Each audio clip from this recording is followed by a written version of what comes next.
Have you ever thought, man, how good were the Portal games? I really wish Valve would not only make more of that, but also release something for VR that's a bit more substantial than the lab.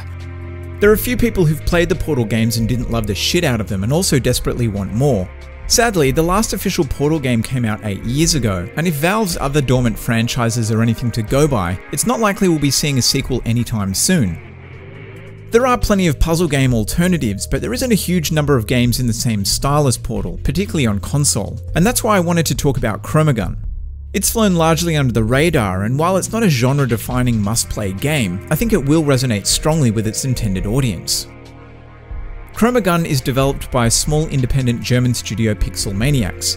It was originally conceived during a game jam, and the first iteration of the game launched on iOS back in 2015. The dev team used player data from that game to refine the experience for the PC version, which released on Steam in early 2016.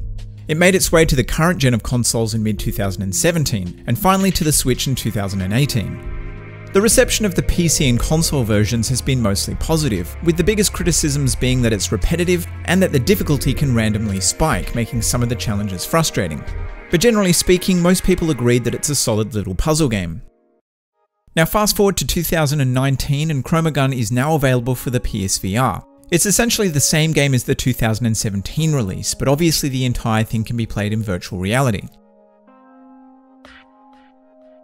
So what kind of game is ChromaGun exactly? ChromaGun is a first-person puzzle game where you solve a variety of challenges of increasing difficulty using a non-lethal gun. Each challenge is confined to a test chamber, which can be a single room or a combination of rooms filled with various obstacles. The influence of the Portal games here is undeniable, but to say that ChromaGun is simply a clone or a knockoff isn't true. ChromaGun feels like a spiritual successor or a spin-off, and the team at Pixelmaniacs are clearly fans of Valve's work. It's obvious that it's intended as an homage, and although it borrows many elements from Portal, such as the clean aesthetic and dry sense of humour, ChromaGun manages to deliver its own spin on the first-person puzzle formula. Now, ChromaGun's central puzzle mechanic is colour. All of the puzzles require you to use and/or combine red, yellow, and blue to overcome obstacles like locked doors and electric floors. There aren't any time limits imposed on you, so you can generally work at your own pace, but some situations will require some quick thinking. Mechanically, ChromaGun is a very easy game to pick up. There aren't any platforming sections that require a mastery of the controls, so it's a pretty good entry point into this style of game. Most of the challenges are cerebral rather than physical, which is why the move to VR is such a perfect fit. Now, the puzzles in the first half of the game aren't the most challenging, although the difficulty definitely ramps up in the second half.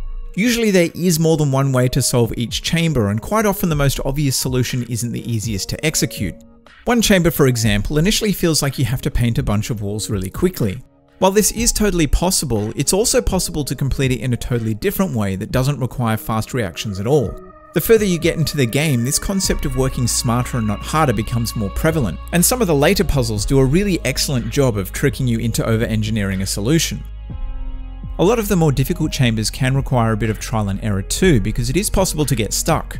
This can be a little bit frustrating because it's not always obvious when you've run out of options, but there's no penalty for restarting a level, and often the best way to find the solution is to fail a couple of times first.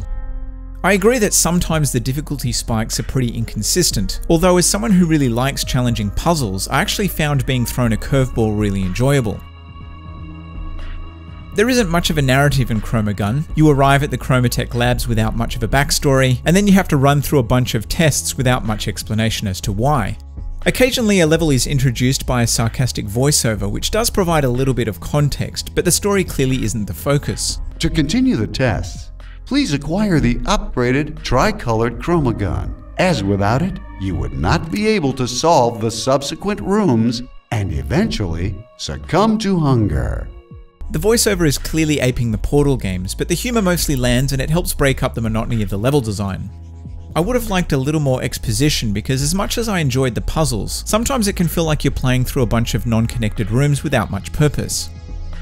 There are 8 levels in total with 7 to 8 test chambers in each, and all up I'd say it can be completed in about 3 to 4 hours depending on how good you are with these types of challenges. A global scoreboard that tracked the amount of time it took to complete each chamber, or some other mechanism that increases the replayability would have been nice, but seeing how inexpensive this is, it's not really a deal breaker. One thing trophy hunters will enjoy is the number and frequency that they're handed out in this game. They're not the most difficult to unlock though, and it feels a little bit like an Oprah Winfrey giveaway at times. If your gold trophy collection is looking a little skint though, this is a pretty easy way to boost your trophy numbers. I've played through the game in both regular reality and VR, and although I think VR is the way to go, it doesn't add anything fundamentally new to the experience. Other first-person puzzle games like Superhot reward you for exploring the environment in ways not possible outside of VR, and ChromaGun doesn't really do this. This isn't a big knock against the game because it obviously wasn't developed for VR first, but it is worth noting if you've already played through ChromaGun and were hoping that the VR version was somehow different. One tiny difference I did notice from the non-VR version is that the stairs before each chamber are missing. My guess is this was removed because it was probably some kind of vomit trigger due to the verticality. Other than that though, there don't appear to be any limitations imposed on the VR version. ChromaGun allows for full freedom of movement, for example. You can also use step turning if you suffer from motion sickness like I do. For the most part, I found that when playing with this turned on, the experience was comfortable for about 40 minutes at a time. Beyond that, the typical feeling of motion sickness was always a factor for me, although never as intense as something like Resident Evil 7. ChromaGun VR supports the DualShock and also the aim controller, which means that thankfully if you don't own the aim controller you can still play it. I played through it using the DualShock and I have to say that that worked perfectly. I can totally understand how using the aim controller might make it feel even more immersive, but I don't think you're doing yourself a disservice by playing through using a standard controller. One thing I'd like to make special mention of is the colorblind mode, because it's one of the better solutions that I've seen in a while. It uses icons to identify the individual colors, and it's intended to make the game more accessible for people who are colorblind. It could also be useful for people who struggle with remembering color combinations. Obviously, for most people this probably isn't a big deal, I just thought it was kind of neat. So, final thoughts. If you've already played through the non-VR version, then this might be a bit of a hard sell because the content has remained more or less the same. It's definitely a different experience in VR, and arguably a more enjoyable way to play it, so if you haven't tried it already, and you own a PSVR, I definitely recommend going with the VR version. If you're a fan of puzzle games and you're sick of waiting for Valve to make more Portal, then this is a good alternative and definitely worth your time. As usual, all your questions and abuse are welcome in the comments. Also, if you feel like dropping me a like or a dislike, that would be appreciated. If you're not subscribed, do that. If you haven't hit the notification bell, do that. But otherwise, thanks for watching.